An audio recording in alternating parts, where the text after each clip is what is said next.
মাঝে মাঝে মারুর বরের সাথে নিজের বরকে গুলিয়ে ফেলে।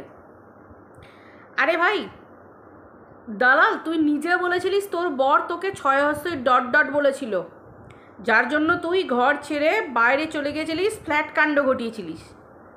দেখ না, মারুর বর আর মারুর সম্পর্কটা এত ঠুনকো নয় যে বাইরের লোক বলছে যে মারু নাকি দীঘাতে গিয়ে তোর সাথে অন্য কোনো পুরুষের সাথে ছিল। মারুর বরে যাই আসছে না, জাস্ট একবার ভাব, মারুর চরিত্র নিয়ে কত লোকে কত কথা বলছে, তারপরেও মারুর বরের ঠেঙা ঠেঙা, বুঝতে পারছিস? একে বলে জীবনসঙ্গী। দেখ দুজনে দিব্যি সংসার করছে, কি মিলমিশ। অবাক হয়ে যাচ্ছিস না? অবাক হয়ে যাচ্ছিস যে তোর চরিত্রে দাগ লাগছে, তারপরেও তোর কোনো টনক নড়ছে না, নড়বে না। কেন বলতো? জীবন সঙ্গীটাই মানুষ এইরকম ধরনের পেয়েছে। মারু যাকে ভালোবাসে, যাকে বিয়ে করেছে, এই যে বারবার বলছিস না পালিয়ে বিয়ে করেছে, হ্যাঁ পালিয়ে বিয়ে করেছে। প্রচুর মানুষজন ভালোবেসে তার ভালোবাসার মানুষকে পাওয়ার জন্য পালিয়ে যেতে বাধ্য হয়। পালিয়ে কেউ বিয়ে করতে চায় না। বিয়ে নিয়ে সবার একটা স্বপ্ন থাকে। এই যে তুই যেমন বুড়ি বয়সে সাজগোজ, তোর কি বলে, এখনো পর্যন্ত সাজগোজের শখ গেল না, এখনো পর্যন্ত তোকে বিবাহবার্ষিকী করতে হবে। তোর কাছে বিবাহবার্ষিকীটা ইম্পর্টেন্ট নাকি তোর সন্তান নেওয়াটা ইম্পর্টেন্ট ছিল? এত টাকা খরচ করে, এত সাজগোজ করে বিবাহবার্ষিকী করাটা তোর কাছে ইম্পর্টেন্ট, না তোর কাছে সন্তানটা সব থেকে প্রায়োরিটি পাওয়া দরকার? তোর চিকিৎসার জন্য টাকাগুলো জমিয়ে রাখা দরকার ছিল। তা না করে তুই কি করেছিস? লোকের কাছে টাকা পয়সা নিয়েছিস, কেসের নাম করে আইফোন কিনেছিস, নিজের ঘর বাগালি। যে মায়ের সন্তান হবে না, সে সেই সমস্ত টাকা চিকিৎসার পিছনে ঢেলে দেবে। এখানে নয় ওখানে, ওখানে নয় এখানে, চারিদিক ছোটাছুটি করবে একটা সন্তানের জন্য।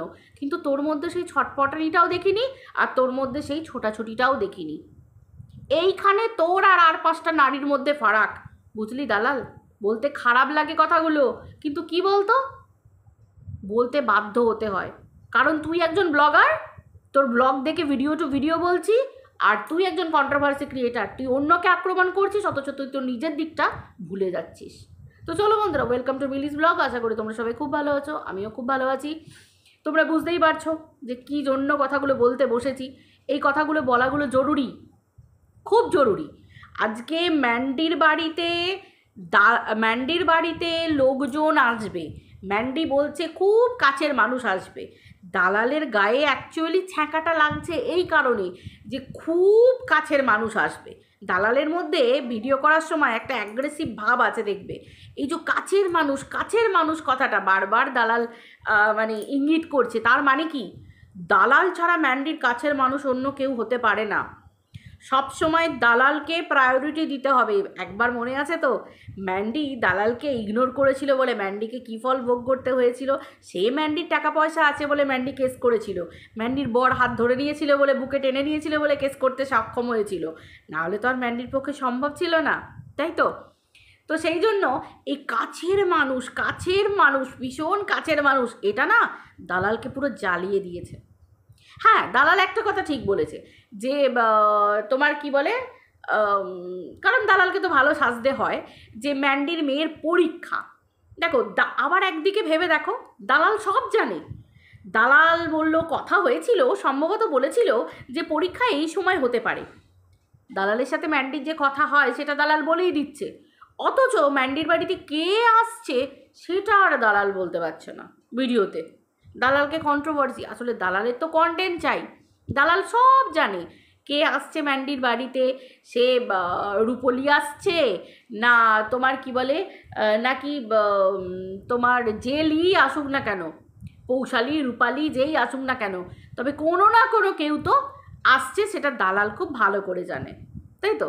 কিন্তু দালাল বুঝে গেল যে যেই আসুক না কেন, বা যদি নাও জেনে থাকে, যদি দালাল নাও জেনে থাকে, এই যে কাছের মানুষ আসছে, এটা দালালকে প্রচুর পরিমাণ চিমটি কেটেছে। যার জন্য বলতে বসে বলল যে বাচ্চাটার পরীক্ষার সময়, এই সময় সে আবার কদিন থাকবে।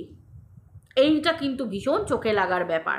সত্যি তাই, পরীক্ষার সময়, হ্যাঁ একদিকে দেখতে গেলে এটাও সত্যি কথা, যে একটা বড়দের পরীক্ষা বলো, বাচ্চাদের পরীক্ষা বলো, দেখো বড়রা তবুও ঘর বন্ধ করে পড়াশোনা করতে বসে যদি তাদের মধ্যে একটু সিরিয়াসনেস আসে, তো এসে থাকে তো। কিন্তু বাচ্চারা কি, কেউ এলে তারপর ম্যান্ডির সবটাই তো দেখানগিরি, তোমরা সবাই জানো। টাকা দেখাবে, ঘুরতে যাওয়া দেখাবে, খাওয়া দেখাবে, এই করবে, সবটাই দেখুনগিরি আছে ম্যান্ডির। আবার এই ব্যাপারটা আছে, বাইরে যাবে, এই করবে। বাচ্চা মেয়েটা যে সময় মায়ের দরকার, পরীক্ষার সময় বসে পড়াবে, সেই সময়টায় বাড়িতে যদি গেস্ট আসে কতটা অসুবিধে হয় সেটা যারা মায়েরা আছো বা যাদের সন্তানরা পরীক্ষা দিচ্ছে তারা বুঝতে পারছো যে বাড়িতে এলে, কেউ চলে এলে পরীক্ষার সময়টা সত্যিই খুবই চাপের। কারণ ছোট বয়স থেকে যে পরিমাণ পড়াশোনার প্রেসার, যে পরিমাণ বইপত্র, যে পরিমাণ সিলেবাসের বোঝা, এমনিতেই বাচ্চারা মানে সিলেবাসের বোঝাতে পুরো একদম দেবে আছে, তাই না? তো সেই ক্ষেত্রে দালাল এই কথাটা ঠিক বলেছে, কিন্তু দালাল যেটা বলেছে সেটা জ্বলন থেকে বলেছে যে কে এমন কাছের মানুষ, দালালের থেকেও কাছের মানুষ ম্যান্ডির আছে, এটা একটা ব্যাপার। এবার দ্বিতীয় কথা হচ্ছে এই যে মারুকে নিয়ে দালালের যে মেন বক্তব্য, সেটা হচ্ছে যে অকৃতজ্ঞ। শোন, তোর মতো বিষাক্তর সাথে কেউ চট করে সম্পর্ক রাখতে চায় না। কেন বলছি বিষাক্ত, এটাও টু ভিডিও, কারণ ম্যান্ডির সময় কি ঘটনা ঘটেছে, তোর সঙ্গে সম্পর্ক রেখে, তোর সঙ্গে সম্পর্ক রাখার পর তোকে একটু ইগনোর করলে, তুই যে কিভাবে, মানে ইগনোর মানে কি, মানে নিজের সংসার গোছালে এবং একটু দূরত্ব তৈরি হলে, স্বাভাবিক ব্যাপার, যে কোনো মানুষের সবাইকে সবসময় প্রায়োরিটি দিয়ে উঠতে পারে না। আর এটাও ভুল যে কেউ আমাকে সবসময় প্রায়োরিটি দেবে বা আমি কাউকে সবসময় প্রায়োরিটি দেবো। ভাই, সংসার আমার ঘর, আমার দুয়ার, আমি আমার নিজের মতো করে চলবো, একটু বাঁচবো। সেখানে সবসময় কেউ থার্ড পার্সন, তাকে আমাকে জবাবদিহি করতে হবে বা তাকে টানতে হবে, তার সঙ্গে সম্পর্ক রাখতে হবে, সবসময় ফোনে কথা বলতে হবে, এগুলোর তো কোনো মানে হয় না। তো যাই হোক, সেই ক্ষেত্রে দালালের যা পুরনো মানে অতীত যা, তো সেই ক্ষেত্রে মারু কোনো রকমভাবে রিস্ক নেয়নি, আর অনুপম কোনো রকমভাবে রিস্ক নেয়নি। তো দালাল বারবার বলছে না যে তোর চরিত্র নিয়ে, বলছে তোর চরিত্র নিয়ে। দেখ, তোর আর মারুর কপাল, দুটো কপাল আলাদা, এটা একটু বোঝার চেষ্টা কর। মারুর কপালে যে হাজব্যান্ড জুটেছে, সে যথেষ্ট পরিশ্রমী, সে পরিশ্রম করে, সে খাটাখাটুনি করে, এবং সে তার সংসারটাকে চালিয়ে নিয়ে যাওয়ার জন্য এবং তার বউকে ভালো রাখার জন্য আপ্রাণ চেষ্টা করে। তার বউও গর্ব করে সোশ্যাল মিডিয়ায় বসে বলে যে এখন আমাদের দুজনের টাকাতে সংসার চলে, গর্ব করে বলে যে সুন্দরভাবে আমাদের এখন সচ্ছলভাবে সংসার চলছে, ভালোভাবে চলছে, কারণ ওর দোকানটা চালু হতে ভালো রকম আমাদের ইনকাম একটু আধটু শুরু হয়েছে। এই যে গর্বের সাথে নিজের স্বামীর রোজগার নিয়ে বলা তোলা, এটা কী জিনিস দালাল, তুই এর মর্ম বুঝিস? ও না, কি করে দালাল বুঝবে? দালাল তো বলেই দিয়েছিল যে সকাল 10টা থেকে রাত্রি 6টা পর্যন্ত যেটা ইনকাম করে আনে ওটাই জলও গরম হয় না। তো দালাল বুঝবে না, তাই তো? দালালকে যে জন্য ঘটি বাটি বিক্রি করতে বসতে হয়। কিন্তু মারুর অতীতে, মারুকে নিয়ে কে কি বলল বিয়ের আগে, কে কি সোশ্যাল মিডিয়ায় কন্ট্রোভার্সি করছে বসে বসে, মারুর বড়ের সময় নেই, বা মারুরও সময় নেই। কারণ কেন? ব্লগার বলে না, অ্যাকচুয়ালি ব্যাপারটা হচ্ছে সামনের দিকে এগিয়ে যেতে চায় এবং গায়ে মাখে না। কারণ কেন গায়ে মাখে না? কারণ মারু পরিষ্কার, তো সেই জন্য মারুর গাটাকে পরিষ্কার করার জন্য দরকার হয় না। এবার মারুকে অপরিষ্কার করার জন্য যদি কেউ পিছন থেকে প্ল্যান করে থাকে, তো সেটা জানার, সেটা বুঝে ওঠার পর মারুর বর নিশ্চয়ই মারুকে সেই সমস্ত মানুষের সংস্পর্শে আসতে দেবে না, বা কৃতজ্ঞতা স্বীকার করার জন্য কোনো করতে দেবে না, তাই তো? কারণ কৃতজ্ঞতা স্বীকার করবে কাদেরকে? যে মানুষ তার ভালো চায়, তাই তো? তার যে ক্ষতি করতে চায়, যে আমরা একটা রেকর্ডিংও শুনেছিলাম যে সঙ্গ দেবার জন্য এবং পাশে থাকার জন্য অনেক কিছু শুনেছিলাম, যে মারুকে অধঃপতনের দিকে কে নিয়ে যেতে চেয়েছিল, তাই তো?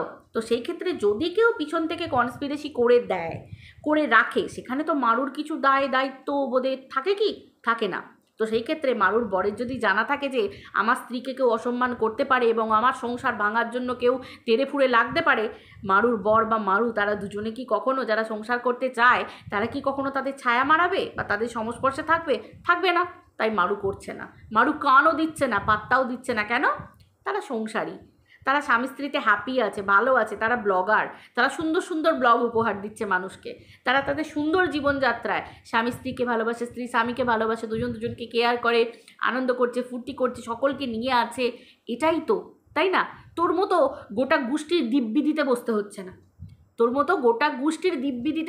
না, তোকে কেন এত এক্সপ্লেন করতে হয় রে?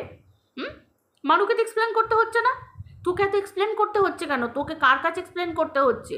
তোর হাজব্যান্ডের কাছে? সেটা কি ভিডিওর মাধ্যমে তোর হাজব্যান্ডের কাছে বলছিস যে তোমার দিব্যি, তোমার পরিবারের দিব্যি, আমার পরিবারের দিব্যি দিয়ে বলছি কোনো পুরুষ ছিল না, তোকে এক্সপ্লেন করতে হচ্ছে? মনেও হচ্ছে ভিতরে কোনো ঘোটালা ব্যাপার আছে, তাই না? মারুর ঘাড়ের দিয়ে চালাচ্ছিস। মারুকে বারবার এত উত্তেজিত করছিস কেন? মারুকে ফোর্স করছিস কেন এসে বলার জন্য? কেন? মারু মুখ খুলছে না বলে, তোকে পাত্তা দিচ্ছে না বলে, কন্ট্রোভার্সি পাচ্ছিস না বলে মারুকে চেটেই যাচ্ছিস। মারু দেখ তোর দিকে পিছন ফিরেও তাকাচ্ছে না, মারু তোকে উত্তরে দিচ্ছে না, তোর দিকে টুকরোও ফেলছে না, রুটির বাসি রুটিটাও টুকরো ফেলছে না। কীরকম একটা ব্যাপার না, দিনের পর দিন মারু মারু মারু করছিস। ঠিক যেমন টিনা করতিস, টিনাও পেছন ফিরেও তাকাতো না, ঠিক সেরকম ফোন করে বলতে হয়েছিল টাকা অফার করতে গেছিলিস, সেটাও আবার রেকর্ড করে শোনাতে হয়েছিল। তোর কি দশা হচ্ছে দিন দিন, কেউ তোকে মুছছে না। এদিকে ম্যান্ডি দেখাচ্ছে তোকে মুছছে, স্যান্ডি দেখাচ্ছে মুছছে, কিন্তু পিছন দিয়ে আবার ওই রকম করে বেড়াচ্ছে। চি তোর কপালটার কি অবস্থা, হ্যাঁ?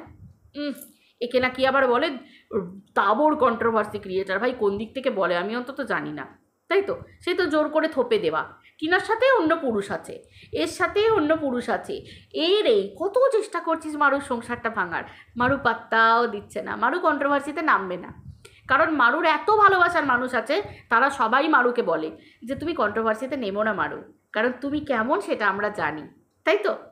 সেটা আমরা জানি, তোমাকে কৈফিয়ত দিতে হবে না যে তোমার চরিত্র সাপ, তুমি পরিষ্কার। তাকেই এক্সপ্লেন করতে বসে পড়তে হয় ঝটঝট করে এই রকমভাবে, ঠিক আছে? অ্যাকচুয়ালি মারু কোনো পুরুষের সাথে যায়নি, কিন্তু মারুর সাথে মারুকে অধঃপতনে নামানোর জন্য কেউ একজন ছক কষেছিল। কে কষেছিল রে দালাল? সেখানে মারুর দোষ কোথায়?